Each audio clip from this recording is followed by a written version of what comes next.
Hi, and welcome to this month's interview with a member of staff. I'm Nina, service user rep from Accrington. Josh, do you want to introduce yourself? Hiya, I'm Busha, a service user rep for Burnley. And we're interviewing this week for you to get to know Kelly Tansey, who is our opiate detox worker. Hi. Kelly. Hi. Hiya. So we've got our first question is to you. So what exactly does an opiate detox worker do? Okay, so I work mainly with opiate clients. That could be anything from class A opioids such as heroin. It could be clients who are prescribed over-the-counter medications such as tramadol, cocodamol, codeine, them kind of medications. So I support people, a wide range of people, mainly to do with opioids. So generally what happens is they will be allocated to a case coordinator, and the case coordinator will do quite a lot of work with that individual, mainly around physical health, mental health, get them to a place where they would be ready to start to look at a detox. Once they get to that stage and detox is mentioned, and they're quite happy to go ahead with that, depending on what dosage they are on, they would be allocated over to me. So any clients who are on substitute medications such as methadone, farceptone, or Espinor, also used to be known as buprenorphine, I would take clients over at around about 40 mils of methadone, 8 milligrams of Espinor. They will come over to me and we'd look at doing a reduction plan, we'd look at recovery capital, we'd look at previous detox attempts, what worked, what didn't work so well. We'd focus on family support, you know, what kind of support they've got at home and around them and stuff. And then we'd discuss a plan together, mainly looking at what they want to do. It's their detox, it's not me doing it, so it has to be the right decision for the client. I'm just there to support and advise them, and generally that's my role, and we look at a good structured aftercare plan. It's really important that the client understands doing a detox is the easy part, maintaining it afterwards is always the challenge, so they've got to have a really good aftercare plan in place. So generally that's my role, so getting people that are stable through towards the end of the treatment and out of services. Excellent, thank you for that, Kelly. So what motivated you to become a detox worker, to work in drug services? So when I left school, I left school to train to be a nurse in the army. I got accepted in the army, did all my training and stuff, but it didn't go to plan. So through my late teens, going into round about 23-ish, I'd done lots of different things. Like I said, trained to be a nurse in the army. I did beauty therapy, absolutely hated every minute of that. It just wasn't me at all. I'm not a girly girl.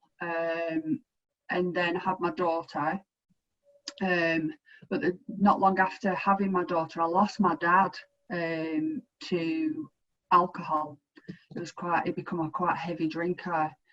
He was a Scotchman, always ended up going out to socialise. He was a social drinker, never ever drank in the house. And anyway, he ended up passing away of a heart attack, and I tried to help him for years. And I just thought to myself one day, could I have done a bit more? But I didn't have the knowledge. I wasn't, aware of what to do with people with alcohol misuse. So I sat there one day and just thought to myself, do you know what? If I can help one person in the whole of my life, what a massive achievement it would be. And now I must have helped thousands of people. So that's sort of what motivates me within this role. And I personally think it's the best role in the service, because I get to see people come through the door, stabilise, get clean and live a life.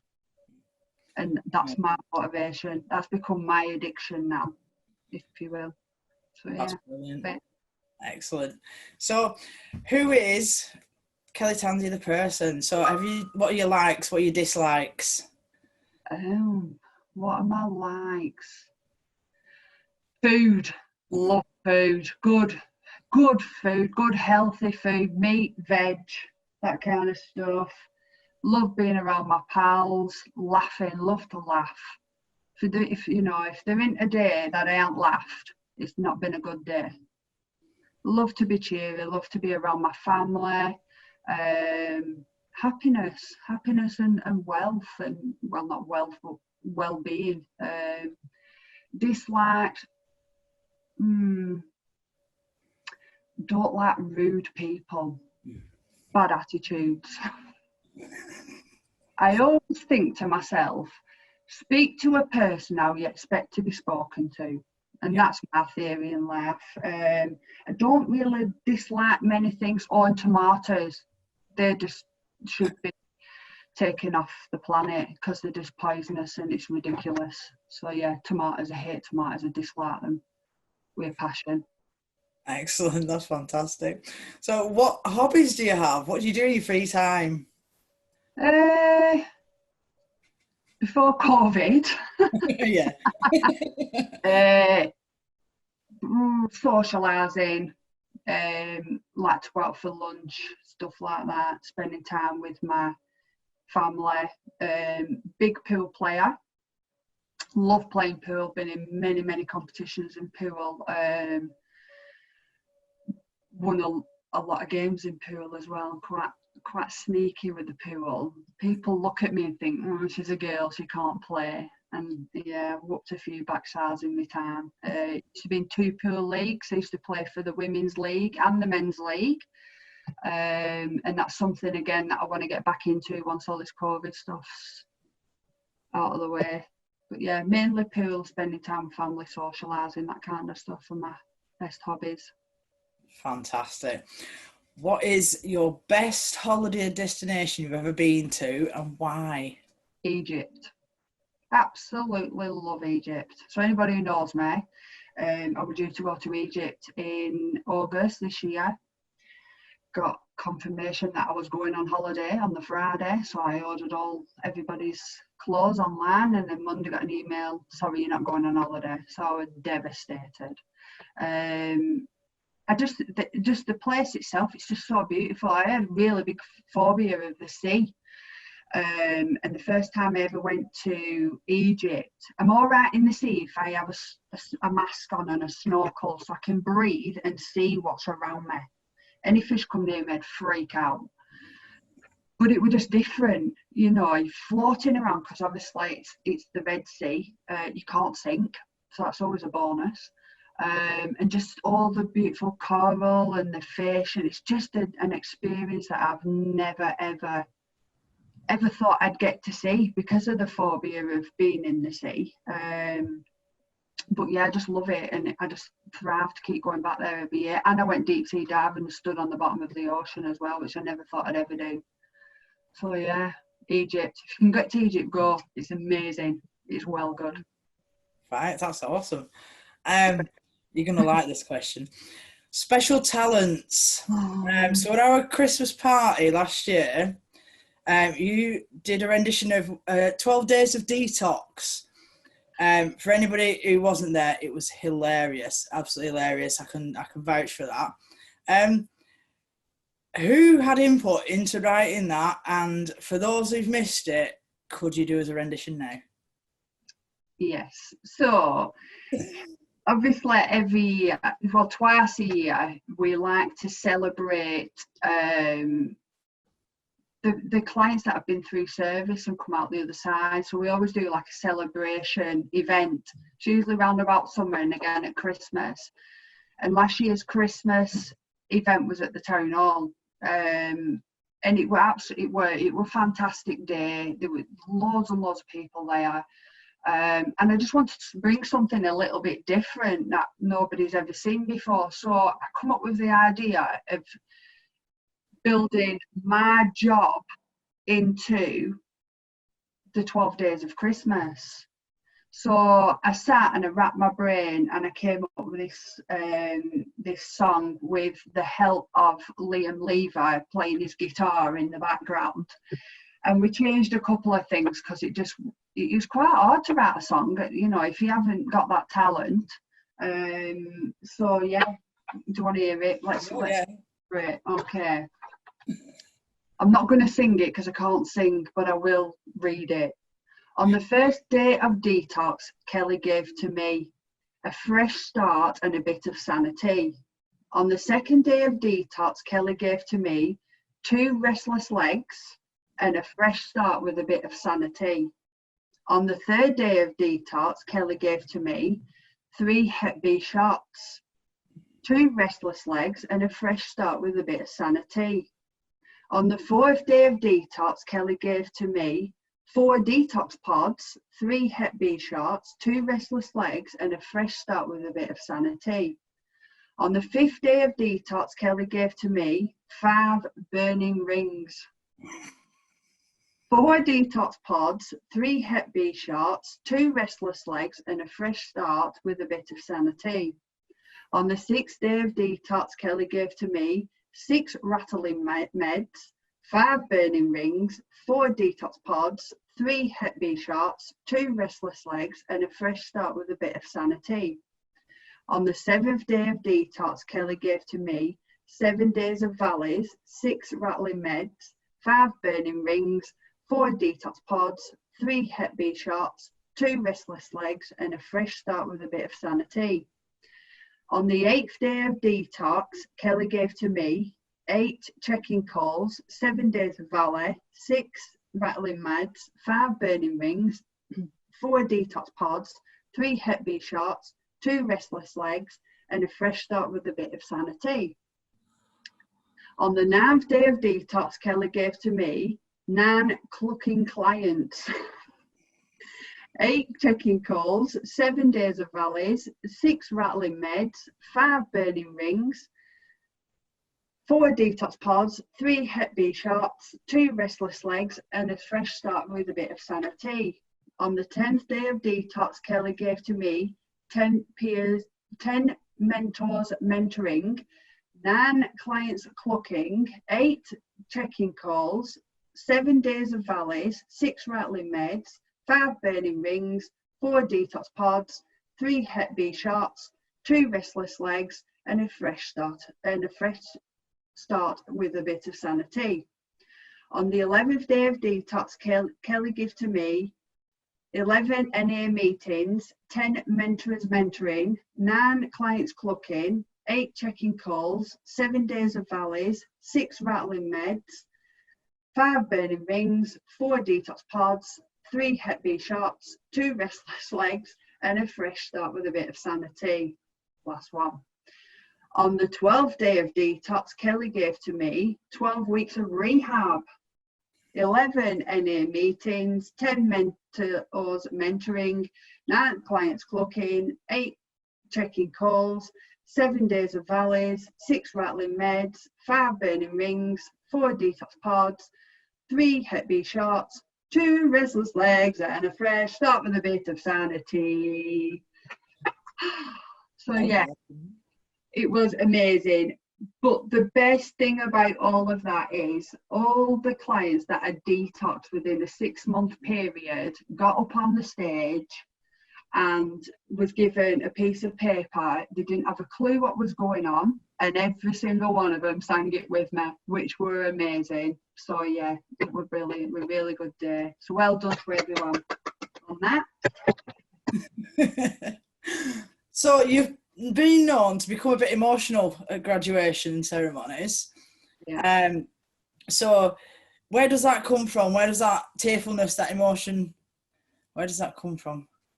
I think when you work so closely with somebody, you get to know them as a person, okay?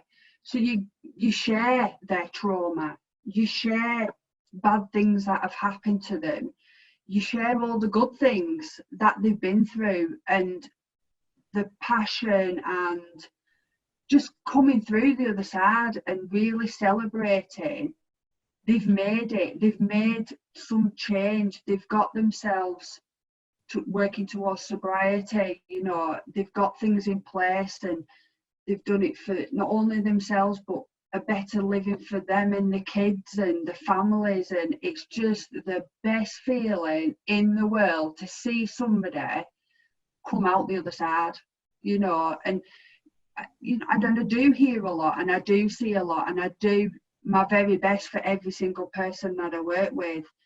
And just to see them get, like I say, through at the other side is just, it's really overwhelming. It really is. And I am a very emotional person. I might be a bit gobby at times, but I do have a good heart. And yeah, it is really emotional to see happiness glowing in an individual when they've made it. It's just the best feeling for me in the world, and that's why I love my job so much. So, yeah. Thank you, Kelly, for answering those questions. I'm going to hand you over to Zush now. Okay. Thanks, Nina. Thanks, Kelly. So with the service user experience, what are the biggest challenges do you think in your role?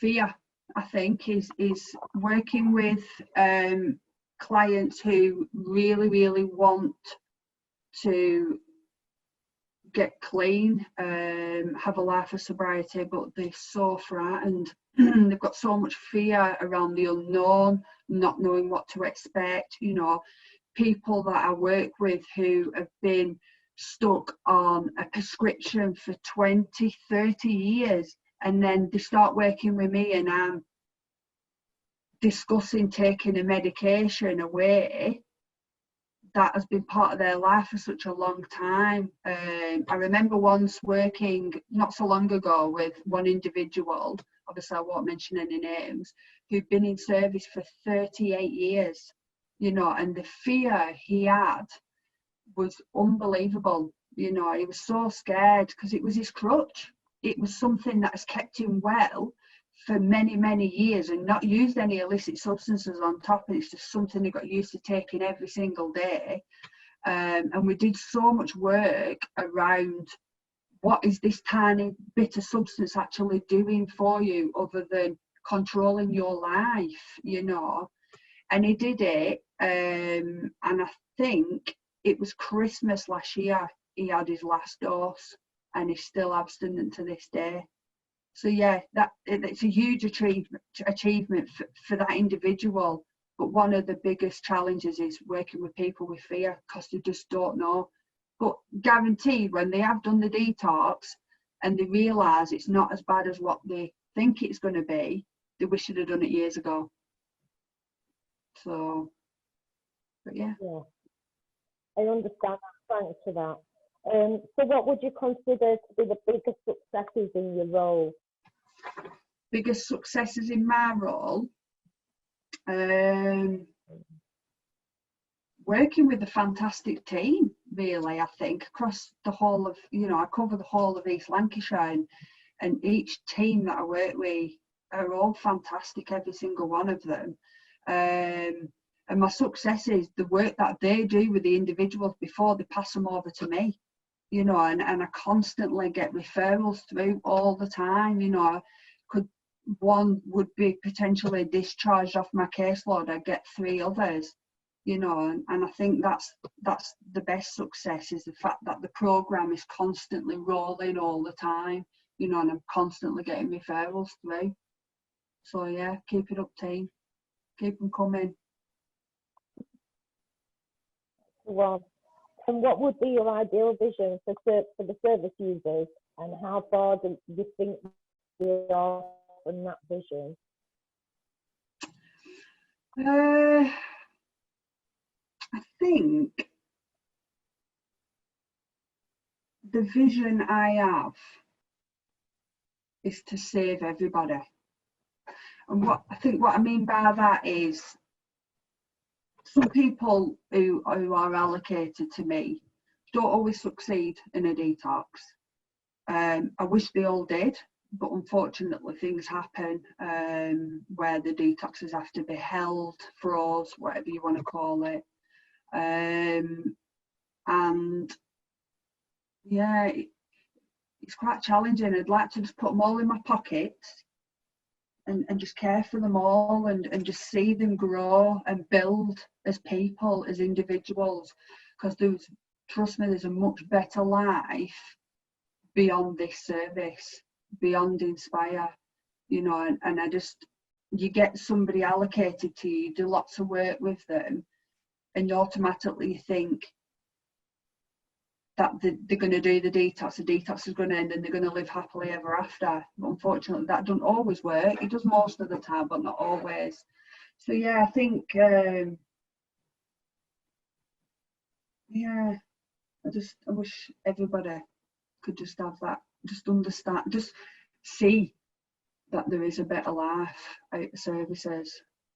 I do. But keep going, we'll keep going. Yeah, keep plugging on at it. Absolutely. So, Nina, do you want to come back in? I'm going to hand you back over to Nina. Okay. Thanks, Ush. So COVID-19 is the elephant in the room, isn't it, I suppose, at the minute. It's been difficult for all of us. How has your team responded and adapted to those changes?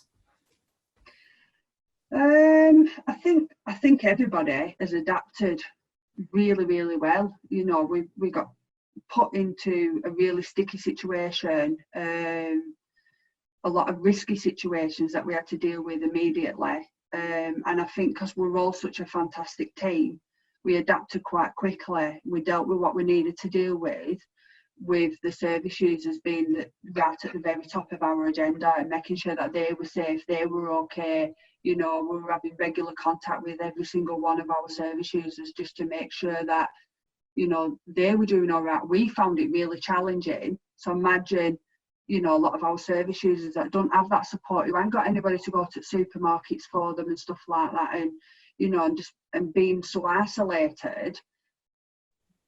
Getting that call from us, I think at least that once a week, at least they had someone to talk to. But we did have to adapt really, really quickly. Like prescriptions got changed, you know, prescribing just worked flawlessly with making sure that every single one of our clients were safe and well, and they had a prescription, and we weren't putting them at risk by having to go to the chemist every single day. We reduced that.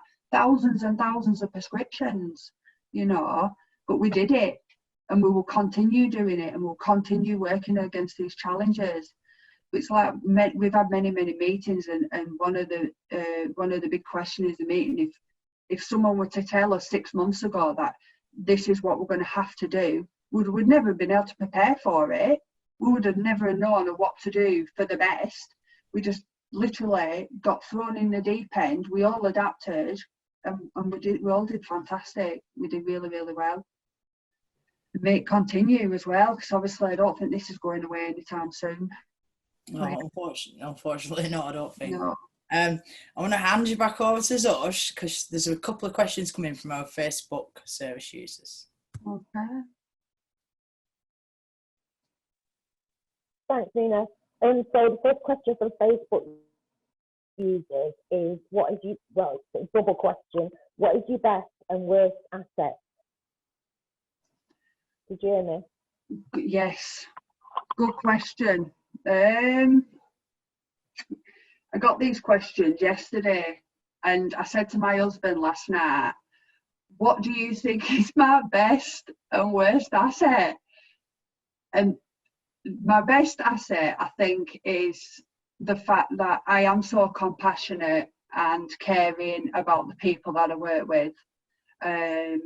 You know, every single individual, no matter what kind of background they've come from, they're still individuals, and they still, you know, mean quite a lot to me. And it is my job that I make sure that individual is safe and okay at every part throughout their detox. And then I said to him, what do you think my worst asset is? And he looked at me and said, you don't listen and you're argumentative.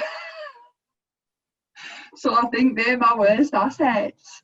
Is the fact that I said, did you not just think that's just you that I don't listen to? But there you go. So yeah, I couldn't think of my worst assets. That's why I asked him. And that's what I got. I don't listen, I'm argumentative. So who knows? I'm sure people have got many other things they'd like to say.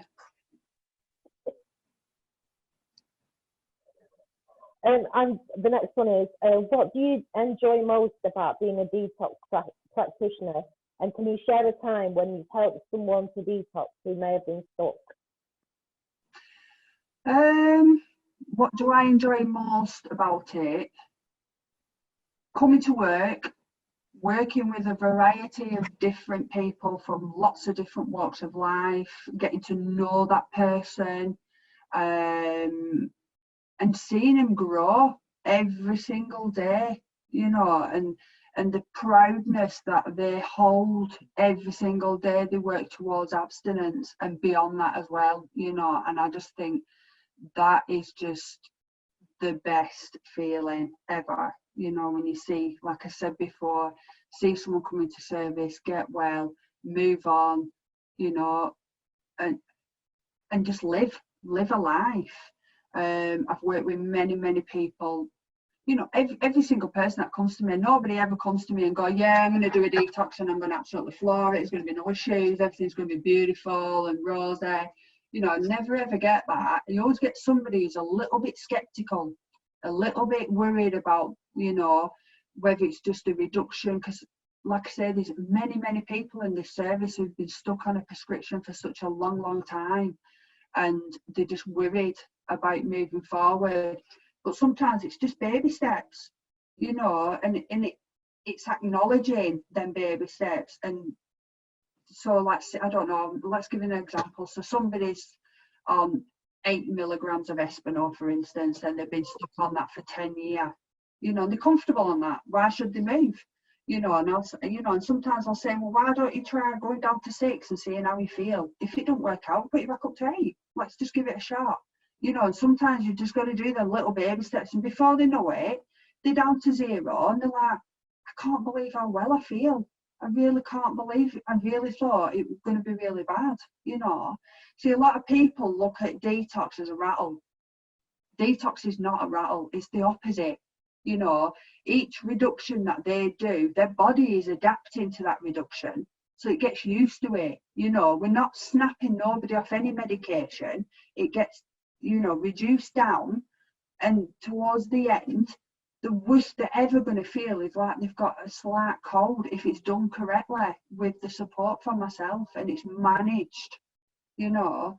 So yeah, it's promoting that to the people that I work with, you know. And when before the COVID situation, I was doing detox pods, which worked really well, and I had people who I was talking to about experiences and that kind of stuff, and what to expect, what to do, what not to do, that kind of stuff. But I get people who completed the detox in the detox pod, so they can sit there and say, well, I completed my detox 2 weeks ago, look at me. It's not as bad as what you think it is. It's gonna be, you know what I mean? And that really worked for a lot of people. Just seeing somebody in the room who has completed a detox and actually they don't look like a corpse. And it really, but obviously with the current situation, that's gone. But yeah, I do work with a lot of people that are stuck. It's just finding different techniques to help people get through, and I'll do whatever I can, and the extra mile as well if I have to, just to get to people, you know, get people where they want to be. So yeah. Thanks, Kelly. Right, I'll hand you back to Nina. Hi, Nina. Hi again. I've just got some comments from Facebook users. So they're not questions, they're just things that they want you to know about. Okay. So one Facebook user said, Kelly's a superstar. Oh, and they said, you're an amazing lady. And Danny Thomas, who didn't want to be anonymous, said he'd just like to say that he thinks you're so compassionate about your job, you're dedicated, and you're a true lifesaver. Oh, bless him. So you are extremely highly thought of. See, that makes me emotional. That's the things that make me emotional. Oh, my chair's going down. Yeah, again, people like Danny, who I've worked so close with for such a long time, 10 years I've been doing this job near enough now. you know, and I've worked with Danny for such a long time, and I've seen him do really well, and I've seen him at his worst as well. But for him to be where he is today, he smashed it, and I knew he would. I had no doubts at all that he wouldn't. But people like him is what makes me proud for me to do what I do, because it's fantastic. He's living, he's shining, he's glowing. He's done amazing. So yeah, thank you for your lovely comments. It's much appreciated. Brilliant. So thank you for letting us get to know you today. It's lovely. And have you any final words for our service users that you want to leave them with? Just keep chipping away. You know, if you ever need to know anything about detox, or you even want to give it a go, give it a go. You know, if it doesn't work out, you know, a lot of service users say that they're worried about doing a detox because if they don't succeed for whatever reason, they have to wait weeks and weeks and weeks then to get back on a prescription. I don't work like that. I think, why should that individual be punished because things haven't worked out the way that they should? I don't want them to be put off by that. You know, if things don't work out for whatever reason, they'll be put right back to where they were before they started. So they don't need to worry about any of that kind of stuff. And just, you know, if it don't work the first time, it'll work the second time or the third time. It doesn't matter, as long as you give it 100%, and it's got to come from the heart. You've got to do it for yourself, not because your mum wants you to do it or your granny wants you to do it. It has to come from yourself, and you'll do it. So just give us a shout if you've got any questions or anything that they want to ask, or come and see me, ring me, whatever. Probably not come and see me though, just in case. Thank you, Kelly, for letting us interview you today. If anybody does have any comments, any questions, they can always put them when this is posted on Facebook. They can put the comments underneath on that. You can always get hold of myself, Zush, Mohammed, or Kelly through services. So thank you very much for today. No problem. And we'll see you soon. Bye.